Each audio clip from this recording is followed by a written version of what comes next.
کہ امریکہ کو کمزور ثابت دکھایا جائے اور پھر اچانک حملہ کیا جائے، کیونکہ اسرائیلی انتخابات بھی ہیں، امریکی انتخابات بھی ہیں، یہاں آپ کو پتہ ہے یہ حملے چاہے اسرائیل سے کروائیں یا امریکہ خود کرے، پھر موسم کا بہت بڑا اثر ہے، سردیوں میں آپ کو پتہ ہے زمینی فوج بھی داخل کرنا نسبتاً آسان ہے، لیکن یہ بدقسمتی صرف یہ ہے کہ اس وقت ایران نے جس طرح پہلے دونوں حملوں کے درمیان تیاری کی، اب اس دفعہ وہ 4 گنا بڑی تیاری کر چکے ہیں۔ روس چین سے انہوں نے دھڑا دھڑ میزائل لیے ہیں، نتنے ہتھیار لیے ہیں، اور اس لیول پہ لیے کہ اگر لیڈرشپ یا انفراسٹرکچر پر حملہ ہو تو پھر ظاہر ہے وہ عرب ممالک میں جو تنصیبات ہیں وہ کاروائی اتنے بڑے لیول پر ہے کہ یہ اب امریکی اڈے اس قابل نہیں ہے کہ ان کا دفاع کر سکیں، یہ تو اب سب کے سامنے ہے۔ خاص طور پر اسرائیل کا بن گوریان ایئرپورٹ جو ہے وہ بہت بڑا ممکنہ ہدف ہے۔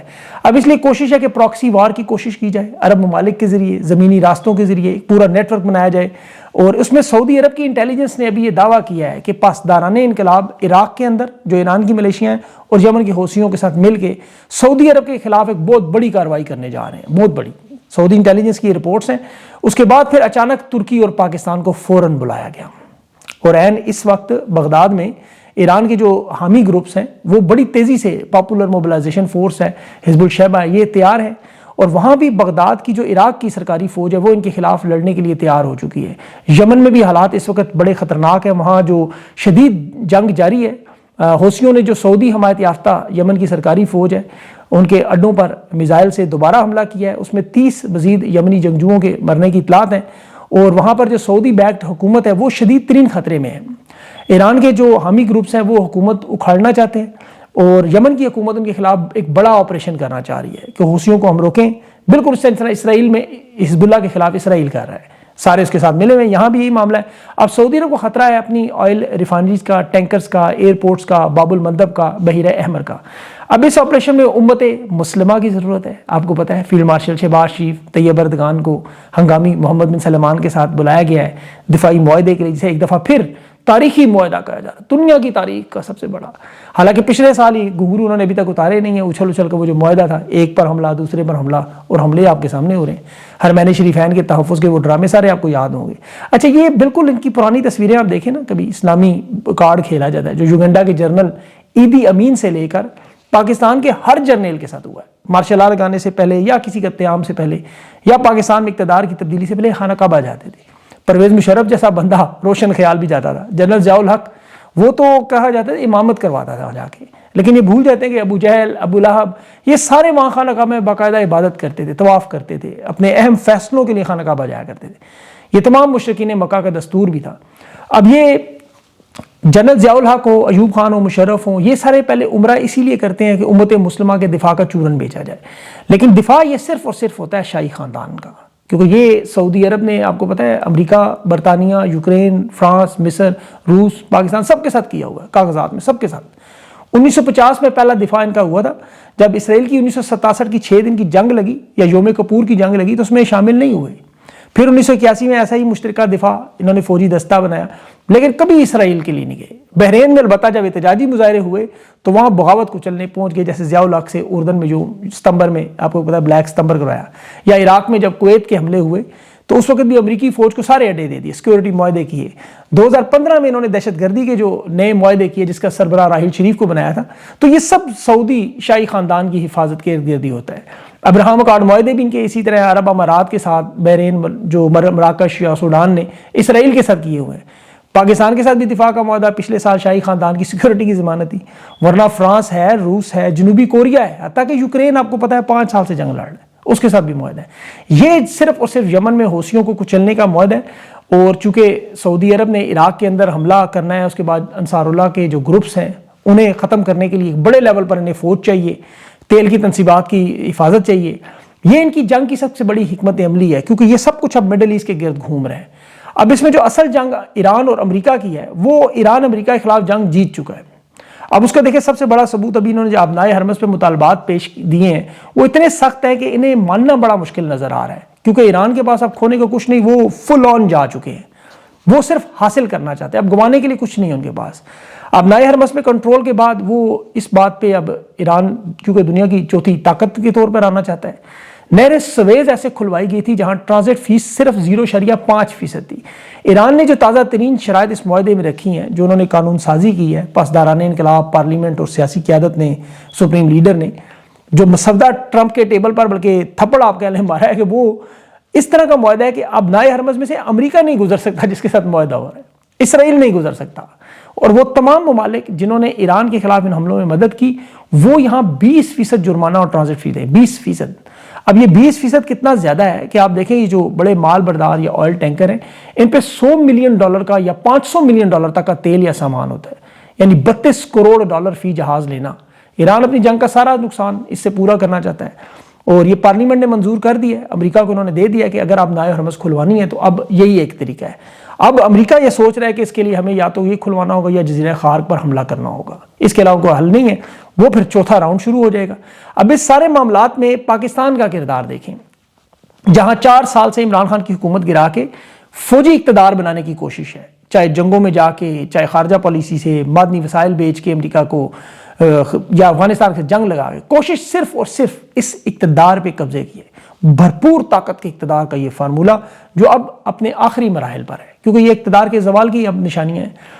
فیلڈ مارشل کی اب جو آخری تاریخ ہے، آخری جو کوشش ہے، یہ تحریک انصاف کی ایک لمبی تاریخ جو دی گئی ہے، اس دوران یہ 20 صوبوں کا معاملہ حل کر لیں، کسی طرح صدارتی نظام بنا لیں، فیلڈ مارشل سربراہ بن جائیں، محسن نقوی کو ملک کا وزیر اعظم بنائیں، نام تو ہر محترمہ بلاول زرداری کے بھی آ رہے ہیں، لیکن بہرحال باقی پھر Jamaat Islami, Peoples party, ANP وغیرہ سے ایک وزیر لیں، اور پھر ان صوبوں میں پارٹیوں کو اور کور کمانڈرز کو لگا کے مصر اور سوویت یونین ماڈل کو سامنے رکھ کے قوانین بنائیں، ٹیکنوکریٹس حکومت لگا لیں، یا کوئی قدہ واقعہ ایسا کروائیں کہ سارا شہباز شریف پر ملبہ آ جائے اور مجبور ہو کے وہ استعفیٰ دے دے، اور فوج کو پھر نازک موڑ پر اقتدار سنبھالنا پڑے۔ میڈیا تو ویسے ہی کنٹرول میں، سسٹم تباہ ہے، بنگلہ دیش والے حالات بنے ہیں، مشرقی پاکستان والے۔ اب سعودی عرب کے ساتھ اس دوران ابراہم اکارڈ معاہدے میں اسرائیل کو تسلیم کریں، کچھ امداد لیں، کچھ ایٹمی ہتھیار بیچے، اور شیخین کے نام پر تحفظ کے ایک لمبے عرصے تک اقتدار کریں۔ اب مسئلہ لیکن کیا ہے کہ درمیان میں ایک شخص ہے جس کا نام ہے عمران احمد خان نیازی، جس کی وجہ سے 25 کروڑ لوگ مزاحمت کر رہے ہیں۔ تحریک انصاف جیسی لنگڑی لولی جماعت بھی مجبور ہے مزاحمت کرنے پہ۔ حالات دیکھیں اس جماعت کے دنیا کی لارجسٹ پارٹی میں، ان کا رہنما 3 سال سے ہوا ہے، 9 مہینے سے قید تنہائی میں۔ جماعت کے تمام بڑے رہنما یا تو 30 سے 50 سال سزائیں لے چکے ہیں، یا مفرور ہیں، یا ملک سے آؤٹ ہیں۔ تحریک انصاف کا انتخابی نشان نہیں ہے، جماعت کو غیر اعلانیہ کالعدم قرار دے دیا گیا ہے، کسی الیکشن میں حصہ نہیں لے سکتے، کوئی جلسہ جلوس ریلی نہیں کرنے دیتے، جنرل ڈائر کی طرح ان کے اوپر گولیاں چلائی جاتی ہیں، 65,000 مقدمات ہیں ان کے، اور خواتین، بچے، بزرگ یہ مشرقی پاکستان کی عوامی لیگ کی طرح ظلم و ستم برداشت کر چکے ہیں۔ اب یہاں یہ لوگ پھر بھی کیا کہتے ہیں باہر پر کہ لانگ مارچ کی کال دو، 27 ستمبر کے لانگ مارچ سے پہلے کہتے ہیں ابھی کرو، ڈی چوک چلو۔ ہر جلسے میں ان کے نعرے کیا لگتے ہیں؟ ڈی چوک، ڈی چوک۔ یہ نون لیگ کی طرح یا پیپلز پارٹی کی طرح ختم نہیں ہوئے، پاکستان کی عوام نے انہیں نہیں چھوڑا، کیونکہ ان کا لیڈر آج بھی موجود ہے۔ عمران خان پر لوگ جان دینے کے لیے تیار ہیں۔ دیکھیں عمران خان 3 سال سے قید ہے، 9 مہینے سے قید تنہائی میں۔ مظالم کی ایک ایسی تاریخ ہے جو قوم متحدہ نے مان لی ہے۔ عمران خان نے اپنی جان اور اپنی صحت اس وقت داؤ پر لگائی ہے۔ پاکستانی سوچتے ہیں، ہم سارے اوورسیز پاکستانی زیادہ سوچتے ہیں کہ عمران خان بھی لندن چلا جائے، اپنے بچوں کے ساتھ زندگی گزارے، کرکٹ پہ جا کے کمنٹری کرے، بڑے بڑے شاپنگ سینٹروں میں گھومے، کافیاں پیے، پیزے کھائے، پرسکون زندگی بسر کرے، اچھی گاڑیوں میں گھومے۔ کبھی کبھی میں بھی یہ سوچتا ہوں، سچ بتاؤں، کہ یہ ناز و نام سے پلا ہوا یہ دنیا کا اتنا بڑا سیلیبریٹی، پاکستان کا واحد آئیکن، 9 مہینے سے قید و تنہائی، تشدد، ایک وہ 17 گریڈ کا بدکردار اڈیالہ جیل کا سپرنٹنڈنٹ وہ ظلم کر رہا ہے۔ لیکن پھر پاکستان کی تاریخ دیکھتے ہیں کہ کیوں عمران خان نے اپنی جان اور صحت داؤ پہ لگائی ہوئی ہے۔ عمران خان نے ان کا مارشل آرٹ روک کے بیٹھا ہوا ہے۔ یہ جو جرنیلوں کا فارم 47 کا نظام ہے کہ اطمینان اور سکون سے حکومت کریں گے، لوٹ مار کریں گے، انہیں اتنا کمزور کر دیا، اتنا بزدل کر دیا کہ ابھی دیکھیں فیلڈ مارشل صدر نہیں بن سکتا، پورا قانون اس نے رون دیا، آئینی ترامیم ساری کروا لی، پورے کا پورا نظام خود اپنے منہ سے تسلیم کر گئے کہ تباہ نظام ہے، اتنا تباہ کہ سپریم کورٹ اور ہائی کورٹ کے ججز کی یہ حالت ہے کہ قید تنہائی اور ملاقات کا آرڈر تو چھوڑیں، یہ اپنی عدالت میں عمران خان کو نہیں بلا سکتے۔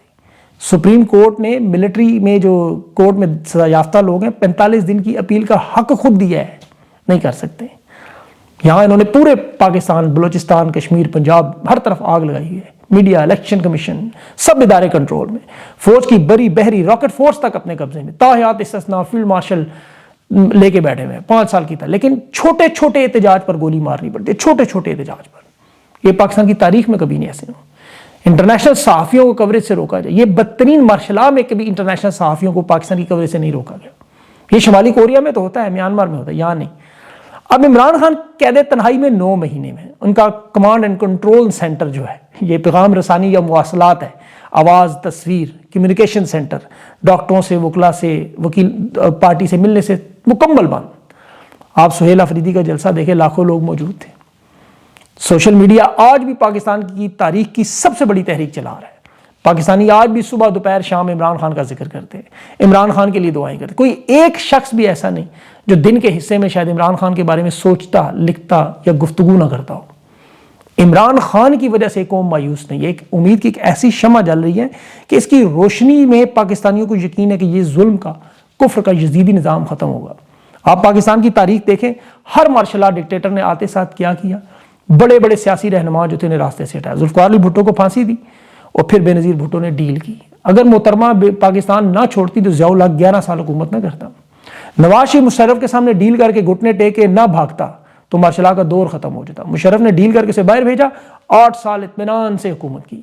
آصف زرداری نے 3 سال دبئی بھاگ کے انہیں مضبوط کیا۔ یہ ڈکٹیٹرز نے سکون کے ساتھ زندگی گزاری۔ الطاف حسین بڑا دلیر دبنگ لیڈر تھا، وہ بھی برطانیہ جا کے رہنے پہ مجبور ہوئے، پیچھے MKM ختم ہوگی۔ جنرل باجوہ نے مریم نواز کو، آپ کو یاد ہوگا، اس کا ٹویٹر، اس کی آواز بند کر دی تھی، خاموش ہو گئی تھی۔ پھر نواز شریف ڈیل کر کے دوبارہ لندن 4 سال بھاگا رہا کہ اگلی باری ملے گی۔ یہ لوگ اگر اس طرح خاموش نہ ہوتے تو آج یہ معاملہ نہیں تھا۔ خان کو بھی کہہ رہے ہیں بنی گالہ چلے جائیں، سیاست چھوڑ دیں، سب ٹھیک ہو جائے گا، لیکن تحریک انصاف کا نام و نشان مٹ جائے گا۔ جیسے آج نون لیگ اور پیپلز پارٹی کا حال دیکھیں، MKM کا حال دیکھیں، تحریک انصاف کا بالکل یہی حال ہوتا۔ آپ یقین کریں اگر عمران خان آج ملک چھوڑ جاتا، بلوچستان، کشمیر، KP، یہ کالا دن تنظیموں، ان سے کوئی خطرہ نہیں ہے، یاد رکھیں۔ یہ آپریشن کے نام پہ اگلے 24 سال بھی گیم کھیل سکتے ہیں۔ انہیں خطرہ ہے اس پرامن آواز سے، اس ناجائز اقتدار کے لیے سب سے بڑا کوئی خطرہ ہے تو وہ صرف عمران خان ہے۔ اگر وہ برطانیہ یا امریکہ آج چلا جائے تو کیا پاکستان کی عوام سڑکوں پہ نکلتی؟ پاکستانیوں نے تو اسے اپنی قسمت سمجھ کر تسلیم کر لینا تھا۔ آپ لوگ یہ ویلاگ نہ دیکھتے، آپ اسے کوئی فلم دیکھ رہے ہوتے، کوئی ڈرامہ دیکھ رہے ہوتے۔ ان حالات کا ہم سب لوگ مل کے پھر کہتے ہیں عمران خان ذمہ دار ہے جی۔ جس طرح آج بھی نون لیگ کے لوگوں کی باتیں دیکھیں، وہ کیا کہتے ہیں 2017 میں یہ تھا وہ تھا۔ عمران خان کا دور دیکھیں، آج بھی وہ اعداد و شمار کے منہ پر الٹے ہاتھ کے تمانچے ہیں۔ 6.2% GDP، 21 ارب کے ذخائر، صنعتیں، زراعت، ایکسپورٹ، فورن ریمیٹنس، ریکارڈ ٹیکس کلیکشن، لنگر خانے، کارخانے، روزگار، مہنگائی، ایک ایک چیز اعداد و شمار اٹھا کے چیلنج کر لے بھی۔ عمران خان کا دور سب سے بہتر دن سے امن و امان تھا، عوام کو سکون تھا، جمہوریت آزاد تھی، عدلیہ آزاد تھی، میڈیا آزاد تھا۔ یہ جو میڈیا کے اس وقت چند چیخیں مارتے تھے، آج دیکھیں بدترین سینسرشپ کہ انٹرنیشنل میڈیا کو اجازت نہیں ہے۔ دنیا کے 2 ممالک ہیں جہاں الجزیرہ بین ہے، ایک اسرائیل جہاں وہ فلسطینیوں کو ظلم و ستم دکھاتے ہیں، اسرائیل نے بین کیا، دوسرا پاکستان جہاں کشمیریوں پر ظلم و ستم ہو رہا ہے اور پاکستان نے الجزیرہ بین کیا۔ یہ انٹرنیشنل صحافی جو ان کی حمایت میں لکھتے تھے وہ بھی آج چیخ رہے ہیں کہ جی 2 مہینے سے آزاد کشمیر کو مفتوحہ مقبوضہ کشمیر بنایا ہے۔ حالات دن بدن اس لیول پہ ہیں کہ 2 مہینے ہو چکے ہیں، لاکھوں لوگ سڑکوں پر بیٹھے ہوئے ہیں پرامن انداز میں، ان کے دھرنے آج بھی جاری ہیں اور ان کے اوپر یہ بڑا آپریشن کی تیاریوں میں بیٹھے ہوئے ہیں۔ بلوچستان میں، KP میں روز موت کا نگاہ ناچنا، روز لاشیں اٹھائی جا رہی ہیں، روز نمبر بتا دیتے ہیں، اتنے ہم نے مار دیے، اتنے ہمارے ہو گئے، آپریشن کی تعداد بتا دیتے ہیں۔ اسٹیبلشمنٹ نے، فیلڈ مارشل نے فارم 47 کی یہ پاکستان کو توڑنے کے منصوبے کا جو بنایا ہے اس کے بچنے کا ایک ہی صرف طریقہ ہے، صرف ایک، وہ ہے ڈیالہ جیل کی طرف۔ ٹرمپ اگر ایران کے سامنے سرنڈر کر سکتا ہے تو یہ کیا چیز ہے؟ ان کے پاس اس کے علاوہ اور کوئی حل نہیں ہے۔ اللہ کرے انہیں عقل آئے، جمعے کی نماز میں آپ دعا ضرور کریے گا۔ اپنا خیال رکھیں، مجھے اجازت دیں، اللہ حافظ۔